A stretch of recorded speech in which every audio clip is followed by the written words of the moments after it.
Hello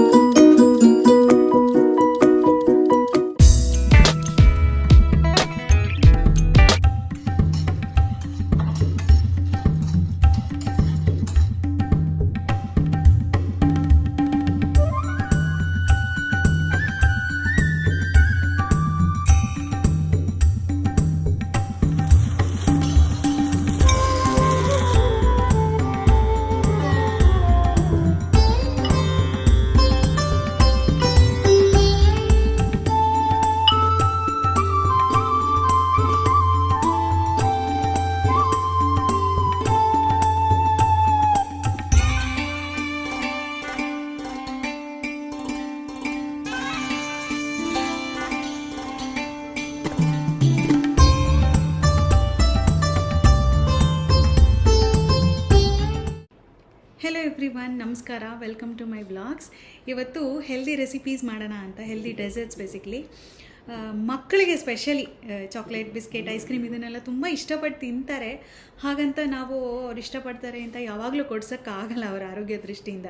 so ಮನೆಯಲ್ಲೇ ನಾವು ಏನಾದರೂ ಹೆಲ್ದಿಯಾಗಿ ಟೇಸ್ಟಿಯಾಗಿ ಮಾಡಿದ್ರೆ ಮಕ್ಕಳು ಖುಷಿಯಾಗಿ ತಿಂತಾರೆ, ಹಾಗೆಯೇ ಅವ್ರ ಆರೋಗ್ಯಕ್ಕೂ ತುಂಬ ಒಳ್ಳೆಯದು. ಹಾಗಂತ ಇದು ಬರೀ ಮಕ್ಕಳಿಗಲ್ಲ, ನಾವು ಕೂಡ ತಿನ್ಬೋದು, ನಮ್ಮ ಆರೋಗ್ಯಕ್ಕೂ ಕೂಡ ತುಂಬಾ ಒಳ್ಳೆಯದು. ಸೊ ಇಂತಹ 3 ರೆಸಿಪೀಸ್ನ ಮಾಡ್ತಾಯಿದ್ದೀನಿ ನಾನಿವತ್ತು. So let's get started. ಇವತ್ತಿನ 2 ರೆಸಿಪಿನ ನಾನು ಹೆಂಪ್ ಸೀಡ್ಸ್ನ ಯೂಸ್ ಮಾಡ್ಕೊಂಡು ಮಾಡ್ತಾಯಿದ್ದೀನಿ. ಇದನ್ನು ಆಲಿವ್ ಹಲೀಮ್ ಸೀಡ್ಸ್ ಅಂತ ಕೂಡ ಕರೀತಾರೆ. ಇದು ನಮ್ಮ ಸ್ಟ್ಯಾಂಡರ್ಡ್ ಫುಡ್ಡೇನೆ. FSSAI ಅಫಿಷಿಯಲ್ ವೆಬ್ಸೈಟಲ್ಲೂ ಕೂಡ ಇದು ಸ್ಟ್ಯಾಂಡರ್ಡ್ ಫುಡ್ಡಾಗಿ ಮೆನ್ಷನ್ ಆಗಿದೆ. ಇದನ್ನು ನಾನು ಯಾಕೆ ಬಳಸ್ತಾ ಇದ್ದೀನಿ ಅಂದರೆ ತುಂಬಾ ಹೆಲ್ತ್ ಬೆನಿಫಿಟ್ಸ್ ಇದೆ ಇದರಿಂದ. ರೆಸಿಪಿ ಶೇರ್ ಮಾಡ್ತಾ ಅದ್ರ ಬಗ್ಗೆ ಡಿಸ್ಕಸ್ ಮಾಡೋಣ ನಾವು. ಇದು ನೋಡಿ, ಇದೊಂದು ಪ್ರೋಟೀನ್ ಬಾರು ನಾನು ರೀಸೆಂಟಾಗಿ ತೊಗೊಂಡಿದ್ದು. ಮೇನ್ ಇಂಗ್ರೀಡಿಯೆಂಟ್ ಬಂದುಬಿಟ್ಟು ಹೆಂಪೆನೆ. ಅದರಲ್ಲಿ start with the recipe first. Of course main ingredient ಹೆಂಪೆನೆ. ಆಮೇಲೆ ನಾನು A2 ಮಿಲ್ಕ್ ಅಂದರೆ ದೇಸಿ ದನದ ಹಾಲನ್ನು ತೊಗೊಂಡಿದ್ದೀನಿ. ಹಾಗೆಯೇ ಬೆಲ್ಲ, ಒಂದು ಸ್ವಲ್ಪ ಏಲಕ್ಕಿ ಪುಡಿ, ಇಷ್ಟೇ ಇದಕ್ಕೆ ಬೇಕಾಗಿರೋ ಇಂಗ್ರೀಡಿಯೆಂಟ್ಸು. ಆ್ಯಕ್ಚುಲಿ ಇದು ತುಂಬಾ ಸಿಂಪಲ್ ಆಗಿರೋ ರೆಸಿಪಿ. ಮೊದಲನೇದಾಗಿ ದಪ್ಪ ತಳದ ಪಾತ್ರೆಯಲ್ಲಿ ನಾನು ಹೆಂಪ್ ಸೀಡ್ಸ್ನ ಹಾಕೋತಾ ಇದ್ದೀನಿ. ಇದು ಸಾಕಷ್ಟು ಬೆಂದಿದೆ ಅಂತ ಅಂದಮೇಲೆ, ಯಾಕಂದರೆ ತುಂಬ ಬೇಯಿಸಬೇಕಾದ ಅಗತ್ಯ ಇಲ್ಲ, ಇದಕ್ಕೆ ತುಂಬ ಸ್ಮೂತಾಗಿರುತ್ತೆ. ಆಮೇಲೆ ನಾನು ಹಾಲು ಹಾಕೋತಾ ಇದ್ದೀನಿ. ಹೆಂಪ್ ಸೀಡ್ಸು ಹಾಲು ಒಂದೇ ಪ್ರಮಾಣದಲ್ಲಿದೆ. ಚೆನ್ನಾಗಿ ಕುದಿಲಿ ಹಾಲು. ಸಪೋಸ್ ನಿಮಗೆ ದೇಸಿ ದನದ ಹಾಲು ಆ್ಯಕ್ಸಸ್ ಇಲ್ಲ, ಜನರಲ್ ಆಗಿರೋ ಜರ್ಸಿ ದನದ ಹಾಲು ತೊಗೋತಾ ಇದ್ದೀರಾ ಅಥವಾ ಪ್ಯಾಕೆಟಲ್ಲಿ ತೊಗೋತಾ ಇದ್ದೀರಾ ಅಂದರೆ ದಯವಿಟ್ಟು ನೀವು ತೆಂಗಿನಕಾಯಿ ಹಾಲು ಬಳಸಿ. ಯಾಕಂದರೆ ಹೆಲ್ದಿ ಅಂತ ಹೇಳಿಬಿಟ್ಟು ನಾವು ಏನಕ್ಕೆ ಅನ್ಹೆಲ್ದಿ ಮಿಲ್ಕ್ನ ಯೂಸ್ ಮಾಡೋದು. ಸೊ ನನಗೆ ಇಲ್ಲಿ ದೇಸಿ ದನದ ಹಾಲು ಆ್ಯಕ್ಸಸ್ ಇದೆ, ಹಾಗಾಗಿ ಹೋಗಿ ನಾನು ಹಾಲು ಬಳಸ್ತಾ ಇದ್ದೀನಿ. ಈಗ ನೋಡಿ, ಹೆಂಪ್ ಸೀಡ್ಸ್ ಎಷ್ಟಿತ್ತು ಅದರ ಅರ್ಧದಷ್ಟು ಭಾಗ ಬೆಲ್ಲ ಹಾಕ್ಕೊಂಡಿದ್ದೀನಿ ನಾನು. ನೀವು ನಿಮ್ಮ ರುಚಿಗೆ ತಕ್ಕಂಗೆ ಜಾಸ್ತಿ ಕಡಿಮೆ ಮಾಡ್ಕೋಬೋದು. ಬೆಲ್ಲ ಹಾಕಿದ್ಮೇಲೆ ತುಂಬ ಹೊತ್ತು ಕುದಿಸೋ ಅವಶ್ಯಕತೆ ಇಲ್ಲ. ಚೆನ್ನಾಗಿ ಸ್ವಲ್ಪ ಹೊಂದ್ಕೊಳ್ಳೋ ಅಷ್ಟೊತ್ತು ಕುದಿಸಿ ಲಾಸ್ಟಲ್ಲಿ ಏಲಕ್ಕಿ ಪುಡಿ ಹಾಕಿಬಿಟ್ರೆ ಈ ರೆಸಿಪಿ ಆಗೇ ಹೋಯಿತು. ಹೆಲ್ದಿಯಾಗಿರುವಂಥ ಹೆಂಪ್ ಸೀಡ್ಸ್ನ ಪಾಯಸ ರೆಡಿ ಟು ಸರ್ವ್. ಇದನ್ನು ಬಿಸಿಯಾದರೂ ಕುಡಿಬೋದು, ಇಲ್ಲ ಅಂದರೆ ಸ್ವಲ್ಪ ತಣ್ಣಗಾದ್ಮೇಲೆ ಕುಡಿದ್ರೂ ತುಂಬ ರುಚಿಯಾಗಿರುತ್ತೆ. ಇದು ಬೇಕಿದ್ರೆ ನೀವು ಗಸಗಸೆನೂ ರುಬ್ಬಿ ಹಾಕ್ಕೋಬೋದು, ಬಟ್ ಇದು ಹಾಗೇ ತುಂಬ ರುಚಿಯಾಗಿರುತ್ತೆ. ಪಾಯಸ ಆಯಿತು, ಈಗ ಹಲ್ವಾ ಮಾಡೋಣ. ಸಿಮಿಲರ್ ಆಗಿದೆ recipe. The major difference is, ಅಲ್ಲಿ ನಾನು ಹಾಲು ತೊಗೊಂಡಿದ್ದೆ, ಇಲ್ಲಿ ತೆಂಗಿನಕಾಯಿ ತುರಿ ಯೂಸ್ ಮಾಡ್ತಾಯಿದ್ದೀನಿ. ಹಾಗೆ 1 ಸ್ಪೂನಷ್ಟು ತುಪ್ಪ ಯೂಸ್ ಮಾಡ್ತಾಯಿದ್ದೀನಿ. ಏನಕ್ಕೆ ಅಂದರೆ ನಾವು ಯಾವಾಗಲೇ ಹೆಂಪ್ ಸೀಡ್ಸ್ನ ಕನ್ಸ್ಯೂಮ್ ಮಾಡಬೇಕಾದ್ರೆ ಗುಡ್ ಫ್ಯಾಟ್ ಜೊತೆ ತೊಗೋಬೇಕು. ಅದಕ್ಕೆ ಮೊದಲನೇ ರೆಸಿಪಿನಲ್ಲಿ ನಾನು ಹಾಲು ಬಳಸಿದ್ದೆ, ಈಗ ತೆಂಗಿನಕಾಯಿ ಬಳಸ್ತಾ ಇದ್ದೀನಿ. ತೆಂಗಿನಕಾಯಿ ಘಮ ಬರುವವರೆಗೂ ಚೆನ್ನಾಗಿ ಹುರ್ಕೊಳ್ಳಿ. ರೆಸಿಪಿ ಮಾಡ್ತಾ ನನ್ನ ಬೆನಿಫಿಟ್ಸೇ ಹೇಳಿಲ್ಲ. ಇದರಲ್ಲಿ ಒಮೆಗಾ 3 ಹಾಗೂ ಒಮೆಗಾ 6 ಫ್ಯಾಟಿ ಆ್ಯಸಿಡ್ಸ್ ಹೇರಳವಾಗಿದೆ. ಮತ್ತು ಇದು ಪ್ಲ್ಯಾಂಟ್ ಬೇಸ್ಡ್ ಕಂಪ್ಲೀಟ್ ಪ್ರೋಟೀನ್. ಅಂದರೆ ಇದರಲ್ಲಿ 9 ಎಸೆನ್ಷಿಯಲ್ ಅಮಿನೋ ಆ್ಯಸಿಡ್ಸ್ ಇದೆ. ವೆಜಿಟೇರಿಯನ್ಸ್ಗೆ ಇದೊಂದು ಒಳ್ಳೆ ಪ್ರೋಟೀನ್ ಸೋರ್ಸ್. ಈಗ ನಾನು ಹೆಂಪ್ ಸೀಡ್ಸ್ ಹಾಕ್ಕೊಳ್ತಾ ಇದ್ದೀನಿ.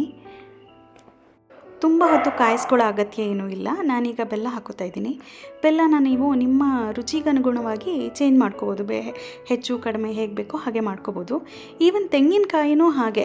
ನಿಮಗೆ ತೆಂಗಿನಕಾಯಿ ರುಚಿ ಅಷ್ಟೊಂದು ಇಷ್ಟ ಆಗಿಲ್ಲ ಅಂದರೆ ಸ್ವಲ್ಪ ಕಡಿಮೆ ಹಾಕಿ ಜಾಸ್ತಿ ಹೆಂಪ್ ಸೀಡ್ಸ್ನೂ ಹಾಕ್ಕೋಬೋದು. ಆವಾಗ ಇನ್ನೂ ಜಾಸ್ತಿ ಸ್ಮೂತಾಗಿ ಬರುತ್ತೆ.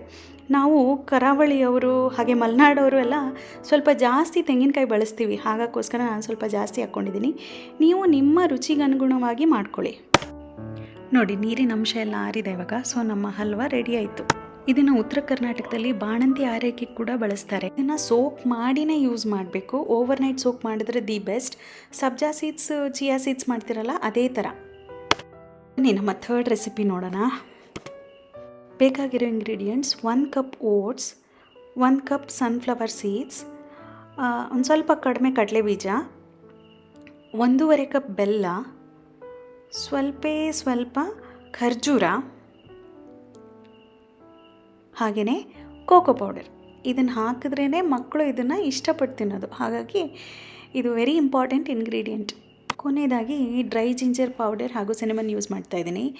ಡ್ರೈ ಜಿಂಜರ್ ಪೌಡರ್ ಯಾಕೆ ಅಂದರೆ ಇದೆಲ್ಲ ಸ್ವಲ್ಪ ಹೆವಿ ಆಗುತ್ತೆ, ಡೈಜೆಷನ್ಗೋಸ್ಕರ ನಾನು ಅದು ಯೂಸ್ ಮಾಡ್ತಾಯಿದ್ದೀನಿ. ಈಗ ಓಟ್ಸು, ಕಡಲೆಬೀಜ ಹಾಗೂ ಸೂರ್ಯಕಾಂತಿ ಬೀಜನ ಒಂದಾದ್ಮೇಲೆ ಒಂದು ಡ್ರೈ ರೋಸ್ಟ್ ಮಾಡ್ಕೊಳ್ಳೋಣ. ಕಡಲೆ ಬೀಜನ ನಾವು ಬೇರೆ ಬೇರೆ ಡಿಶಸಲ್ಲಿ ಜನರಲಾಗಿ ಯೂಸ್ ಮಾಡ್ತಾ ಇರ್ತೀವಿ, ಹಾಗಾಗಿ ಸ್ವಲ್ಪ ಕಡಿಮೆ ತೊಗೊಂಡಿದ್ದೀನಿ. ನೀವು ಕಡಲೆ ಬೀಜನೇ ಹಾಕಬೇಕು ಅಂತಿಲ್ಲ. ನಾನು ಕೆಲವೊಮ್ಮೆ ವಾಲ್ನಟ್ಸ್ ಯೂಸ್ ಮಾಡ್ತೀನಿ, ಕೆಲವೊಮ್ಮೆ ಬಾದಾಮ್ ಯೂಸ್ ಮಾಡ್ತೀನಿ. ಜನರಲಿ ಮಕ್ಕಳು ಮನೇಲಿ ಏನನ್ನ ಹಾಗೆ ಆರಾಮಾಗಿ ತಿನ್ನಲ್ವೋ ಅದನ್ನು ಈ ಲಡ್ಡುಗೆ ಹಾಕಿಬಿಟ್ರೆ ಅವರಿಗೆ ಬೇಕಾದ ನ್ಯೂಟ್ರಿಷನ್ ಸಿಗುತ್ತೆ, ಅವ್ರಿಗೆ ಗೊತ್ತೂ ಆಗಲ್ಲ.